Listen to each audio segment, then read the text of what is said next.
Rahim, assalamu alaikum warahmatullahi wabarakatuh. Ndugu zetu Waislamu popote pale mlipo, taasisi yenu ya Umoja wa Maimamu na Walimu wa Madrasa Tanzania UMATA, leo tarehe 12 mwezi wa pili 2026, tukiwa tunaukaribisha mwezi mtukufu wa Ramadhan.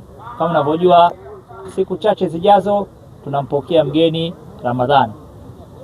Sasa kwa ajili hiyo tumeona tuwafikirie maimamu wetu pamoja na walimu wa madrasa ambao wanafanya kazi kubwa sana, lakini watafanya kazi kubwa zaidi ndani ya mwezi mtukufu wa Ramadhan. Wataswalisha swala 5, lakini pia watarahisisha mchana, lakini pia wataswalisha tarawih, lakini pia watatuswalisha qiyamul layl. Maimamu wanafanya kazi kubwa sana, lakini vile vile walimu wa madrasa pia wanafanya kazi kubwa, kwa sababu wao watasomesha Qur'ani zaidi kuliko miezi mingine. Qur'ani inateremka vizuri sana katika mwezi mtukufu wa Ramadhani, kwa sababu ndio Qur'ani imeshuka ndani ya Ramadhani.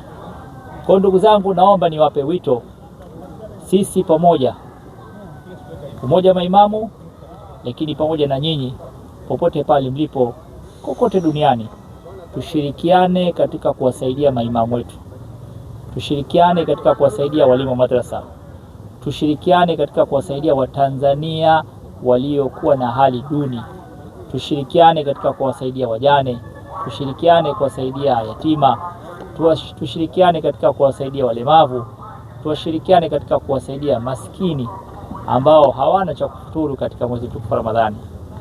Kwa naomba wewe na mimi tusaidiane, na tukisaidiana kwa pamoja itawezekana. Kama UMATA tunaomba tutoe wito vile vile wa kuendelea kuwa mabalozi wa amani.